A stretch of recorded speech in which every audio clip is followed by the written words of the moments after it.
my hope is that our educators, our administrators, everybody who's there now understands that this is the task at hand. The countdown is on for the Austin Independent School District to improve its F-rated schools. But a KXAN investigation found the district struggled to fill vacancies at its 3 lowest performing schools up until days before the first day of class. KXAN investigator Kelly Wiley reports the push to fill open positions comes after the board approved a plan to replace many of the core subject teachers at those schools with more highly effective educators.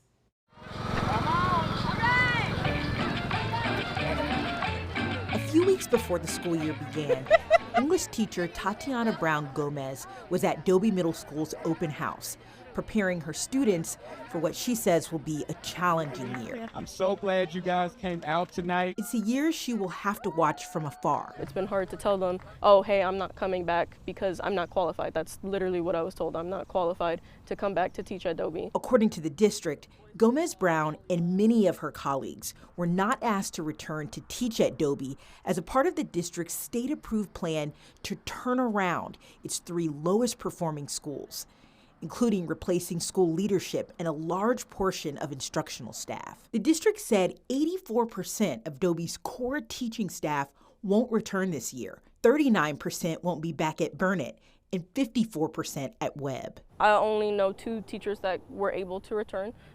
District vacancy data shows weeks before the school year began, the district was scrambling to replace those educators with the highly qualified teachers it was looking for. Around that time, there were 51 vacancies between the 3 campuses. The district sent this email August 6th, asking eligible teachers at other Austin ISD schools to transfer to one of the underperforming campuses. 3 days before school, there were still 13 vacancies. The turnaround plan that Austin School Board approved and submitted to the Texas Education Agency in late June said it would only invite highly qualified educators to apply, specifically those who were certified with at least 3 years of experience and who demonstrated student growth in the top 20% district-wide. Teachers would also have to hold a recognized, exemplary, or master teacher designation. Email records show months earlier, before the board even approved this plan, the district was holding meetings and sending emails to let educators know they would likely need to search for another job within or outside the district. But some educators say at that time, the details on who the district would allow to stay and why were unclear. That specified criteria was not really specified. Snapshots from inside meetings with staff show district officials told them they needed to be certified with 3 years of experience. The district also said it would use student growth data to determine highly effective teachers. Dr. Alan Weeks runs nonprofit Austin Voices for Education and Youth, which provides additional support to students and families on all 3 campuses. Some great teachers, but that were maybe they've only been in teaching 2 years. But the results are great. Suddenly they were told they're not qualified. I think we lost some really good teachers. There were teachers that maybe some data point 2 years ago, because of the group of students they had, maybe didn't look as good as another teacher.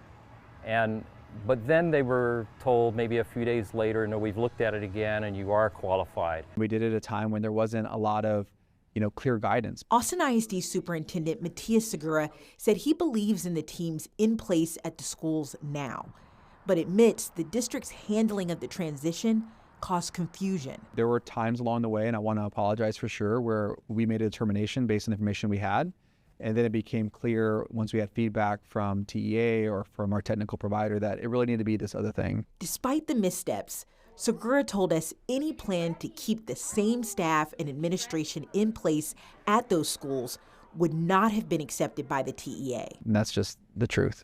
We can be frustrated. Please direct those frustrations, at me. But this has been a long time. It's been 2018, 2019, 2020, 21, 22, 23, 24. So this is before, I was even in this role. But yeah, we're going to do what's best for our kids. Gomez Brown will work at another Austin ISD campus for her 3rd year teaching. She says her frustration is over the gains she and other staff were making. Despite Dobie earning its 4th F rating through the state's accountability system, her campus's state score did improve, from a 46 to a 59 in the year Gomez was teaching there, 1 point shy of a D. There are so many things that people outside of Dobie do not consider what our students are going through. Our students are going through abject poverty. Our students are going through literal homelessness. They've had a lot of turnover at Dobie and not having teachers stay for them. And finally, we were building to that. We were building that routine. We were building that trust within these students. Email records showed that Austin ISD told teachers Dobie's entire campus was put on a priority list for placements within the district. The district also maintains they wanted all impacted teachers to find some place within the district. Email records also show that teachers were given 2 placement offers and 1 opportunity to decline. In Austin, Kelly Wiley, KXAN investigates.